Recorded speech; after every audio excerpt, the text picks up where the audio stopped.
तो आप सभी का स्वागत है मेरे YouTube चैनल पे। और आज मैं अपने चैनल पे एक नया सीरीज स्टार्ट कर रहा हूँ जिस सीरीज का नाम है फायदे का निवेश। तो आइए देखते हैं इस सीरीज के पहले वीडियो में मैं आपके लिए क्या लेके आया हूँ। दोस्तों, मैं आपके लिए लेके आया हूँ निप्पॉन इंडिया म्यूचुअल फंड का एक बहुत ही बेहतरीन scheme, Nippon India growth fund. आज हम इस फंड की जानकारी लेंगे, थोड़े से में इस फंड को जानेंगे। एक ऐसा फंड जिसने महज 26-27 सालों में 5,000 रुपए अफोर्ड करने वाले एक इन्वेस्टर को 6 करोड़ 45 लाख की संपत्ति का मालिक बनाया। आइए चलते हैं आगे इस वीडियो में। तो दोस्तों, निप्पॉन इंडिया ग्रोथ फंड का एक ब्रीफ इंट्रोडक्शन देखते हैं कि फंड है क्या। ये फंड मिड कैप कैटेगरी का एक फंड है जो ओपन एंडेड है। ओपन एंडेड मतलब आप इसमें कभी भी खरीद सकते हैं और कभी भी आप इसे बेच के निकल सकते हैं। और मिड कैप का मतलब क्या हुआ, ये मझौली कंपनियों में इन्वेस्टमेंट करती है। मार्केट में 3 तरह की कंपनियां होती हैं, एक बड़ी कंपनी, एक मझौली कंपनी और एक छोटी कंपनी। तो इस फंड का जो फोकस है वो फोकस प्रीडोमिनेंटली मझौली कंपनियों के शेयर्स में इन्वेस्टमेंट करने का है।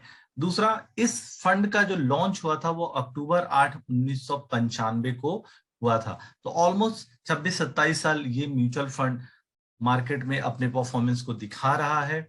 इस फंड का जो बेंचमार्क है, क्योंकि इस फंड का हम परफॉर्मेंस अच्छा है या बुरा है किससे हम कंपेयर करेंगे, तो इसके लिए निफ्टी का मिड कैप 150 जो इंडेक्स है वो इंडेक्स इसका बेंचमार्क है, जो दिसंबर 1 2021 से है। उसके पहले बॉम्बे स्टॉक एक्सचेंज का मिड कैप इंडेक्स इसका बेंचमार्क था। फंड मैनेजर मिस्टर मनीष गुनवानी इसके फंड मैनेजर हैं, चीफ फंड मैनेजर हैं, और उनको जो सपोर्ट कर रहे हैं वो है मिस्टर झूमिल शाह और तेजस सेठ। फंड का साइज आज के डेट में निप्पॉन इंडिया ग्रोथ फंड के पास इन्वेस्टर्स का 11,530 करोड़ रुपया पड़ा हुआ है, यानी ये फंड 11,530 करोड़ रुपए लोगों के मैनेज कर रहा है। सबसे इंपॉर्टेंट बात क्या है कि इस फंड में इन्वेस्टमेंट करने के लिए आपको कोई चार्जेस नहीं देने, कोई भी एंट्री लोड नहीं है। एंट्री लोड बिल्कुल फ्री है। अगर मैं एग्जिट लोड की बात करूं तो 1% का एग्जिट लोड लगता है अगर हम स्विच करते हैं या अपने पैसे को बेचते हैं, अपने यूनिट्स को बेचते हैं इन्वेस्टमेंट से 1 साल के अंदर। तो 1 साल के बाद अगर हम अपने फंड्स को बेचते हैं तो कोई भी एग्जिट लोड भी नहीं लगना। तो इन्वेस्टमेंट जनरली 3 से 5 साल के लिए मैं सजेस्ट करता हूं। तो एक तरह से आप मान सकते हैं कि no entry load, no exit load. Investment philosophy किसी भी फंड का जानना बहुत इंपॉर्टेंट है। यह फंड प्रीडोमिनेंटली इन्वेस्ट करती है मिड कैप कंपनियों में जिनके पास पोटेंशियल होता है कि वो आने वाले समय में अपने रिटर्न्स को, अपने ग्रोथ को कंपाउंड कर सकती हैं। इस फंड का एक और फिलॉसफी ये है, ये फंड उस छोटे कंपनियों को आइडेंटिफाई करता है जो कंपनियां आने वाले टाइम में बहुत बड़ी बन सकती हैं, और बॉटम अप स्टॉक सिलेक्शन का अप्रोच ये फंड लेके चलता है। टॉप सेक्टर्स जिसमें ये फंड इन्वेस्टमेंट करता है, बैंकिंग में इस फंड ने आज के डेट में 11% का इन्वेस्टमेंट कर रखा है टोटल पोर्टफोलियो का। अगर मैं कंज्यूमर नॉन ड्यूरेबल की बात करूं तो यहाँ पे 8.6% का टोटल कॉर्पस का इन्वेस्टमेंट कंज्यूमर नॉन ड्यूरेबल में है। कंज्यूमर ड्यूरेबल में 7.5% का इन्वेस्टमेंट कर रखा है। फाइनेंशियल सर्विस इंडस्ट्री में 7.3% का इन्वेस्टमेंट है, एंड सॉफ्टवेयर इंडस्ट्री में 6.4% का इन्वेस्टमेंट है। तो मेजर इन्वेस्टमेंट जिन सेक्टर्स में है वो सेक्टर्स मैंने आपको यहाँ पे रखे हुए हैं, और बताने की जरूरत नहीं है कि मिड कैप फोकस करता है, छोटी मझौली कंपनियों को फोकस करता है ये फंड। अब बात करते हैं कि इस फंड ने कितना रिटर्न दिया है। तो दोस्तों, अगर किसी ने दिसंबर 1995 में 5,000 रुपया, सिर्फ 5,000 रुपए की एसआईपी स्टार्ट करी थी, सिर्फ 5,000 की एसआईपी स्टार्ट करी थी, तो आज अप्रैल 4 2022 को उसका जो फंड की, उसकी जो इन्वेस्टमेंट की वैल्यू है वो है 6,45,69,763 रुपया। हाँ जी, आपने बिल्कुल सही सुना, सिर्फ 5,000 प्रति माह। जिसने 1995 से हर महीने रिलायंस निप्पॉन इंडिया के ग्रोथ फंड में इन्वेस्टमेंट करना स्टार्ट किया था। मेरे मुंह से रिलायंस इसलिए निकला क्योंकि निप्पॉन का जो पुराना नाम है वो रिलायंस म्यूचुअल फंड ही है। तो अगर किसी ने सिर्फ 5,000 रुपए का इन्वेस्टमेंट 1995 से हर महीना किया है तो आज तक उसने 15,85,000 रुपए का कैपिटल इन्वेस्ट किया है, यानी 15,85,000 उसके अकाउंट से कट के म्यूचुअल फंड के पास गए हैं, जिसकी करंट मार्केट वैल्यू 6,45,69,763 रुपया है।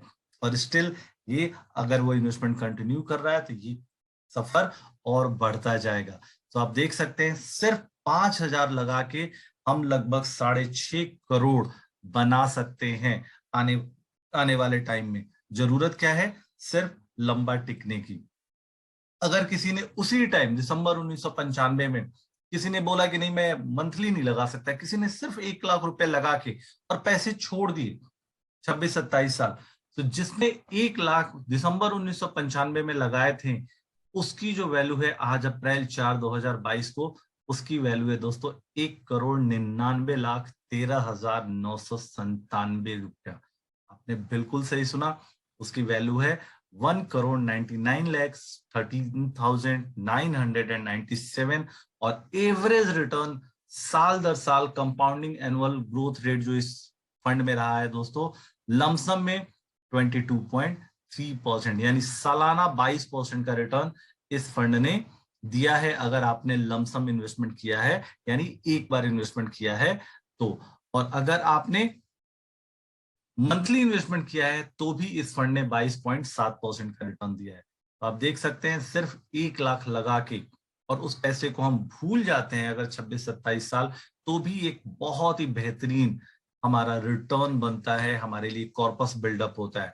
तो 1 लाख से 1,99,00,000 तक का सफर इस फंड ने सिर्फ 27 सालों में।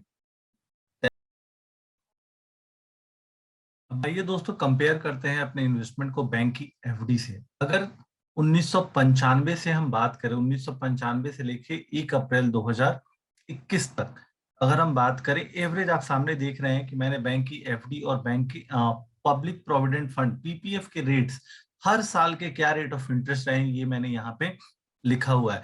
तो अगर आप देखेंगे कि इन 26-27 सालों में जो एवरेज रिटर्न बैंक एफडी ने दिया है वो 8.07% का दिया है, वहीं पीपीएफ ने 9.05% का रिटर्न दिया है। सो रिटर्न्स कंपेयर करना बहुत जरूरी है, क्योंकि हम इन्वेस्टमेंट कर रहे हैं तो हम कहाँ करें। तो यहाँ पे आपके सामने है 27 सालों का बैंक एफडी का रिटर्न है 8.07% एंड पीपीएफ का रिटर्न है 9.03%। वहीं निपॉन इंडिया ग्रोथ फंड ने 22% का एवरेज रिटर्न पिछले 26.5 सालों यानी 27 सालों में दिया है। अब अगर किसी ने पीपीएफ में पैसे लगाए होते 5,000 रुपया प्रति माह 318 महीने तक, क्योंकि 318 एग्जैक्ट मंथ हो रहा है, या 1 लाख रुपया छोड़ दिया होता लगा के 318 महीने तक, तो क्या वैल्यू होती, आइए ये भी चेक कर लेते हैं। तो अगर बैंक एफडी में लगाया होता तो बैंक एफडी में उसका 55,58,000 रुपया बना होता दोस्तों। वहीं पब्लिक प्रोविडेंट फंड में 65,92,839 रुपया बना होता, जबकि निपॉन इंडिया ग्रोथ फंड ने इस पैसे को बनाया है 6,45,00,000। See the difference between mutual fund and other fix rate of interest. वहीं अगर वन टाइम की मैं बात करूं तो बैंक एफडी में अगर 1 लाख लगा के छोड़ा होता तो 7,81,000 बनता, पीपीएफ ने 9,28,000 बनाया होता, जबकि निपॉन इंडिया ग्रोथ फंड ने 1 लाख को 1,99,00,000 रुपया बनाया है। सो यहाँ पे मैं जिक्र करना चाहूंगा, जो गवर्नमेंट की एक टैगलाइन है, हमारे म्यूचुअल फंड की एक टैगलाइन है, mutual fund investment are subject to market risk, read all scheme related document carefully. बिल्कुल सही लाइन है दोस्तों, यहाँ पे जरूर देखना चाहिए कि हम लॉन्ग टर्म के लिए कर रहे हैं, शॉर्ट टर्म के लिए कर रहे हैं, कितना रिटर्न हमें यहां मिल सकता है, कितने लॉस की प्रोबेबिलिटी हमें म्यूचुअल फंड्स में है, और कितना पैसा नहीं कमाने की प्रोबेबिलिटी फिक्स इनकम इंस्ट्रूमेंट में है। तो म्यूचुअल फंड में इन्वेस्ट करके रिस्क नहीं है दोस्तों, म्यूचुअल फंड में नहीं इन्वेस्ट करने में रिस्क है, क्योंकि हम अपने कैपिटल को बढ़ने का मौका नहीं देते। मैं जरूर बोलना चाहूंगा, अगर हैं सपने तो पंख लगाओ और अपनों को लेके वर्ल्ड टूर पे जाओ। म्यूचुअल फंड में निवेश करें, एक साथ करें या हर महीने करें। याद रखिए सिर्फ 5,000 रुपया प्रति माह निवेश करके आप रिटायरमेंट की चिंताओं से मुक्ति पा सकते हैं। म्यूचुअल फंड में कौन निवेश कर सकता है? हर इंसान म्यूचुअल फंड में निवेश कर सकता है, क्योंकि म्यूचुअल फंड एक फायदे का सौदा है, निवेश सभी के लिए।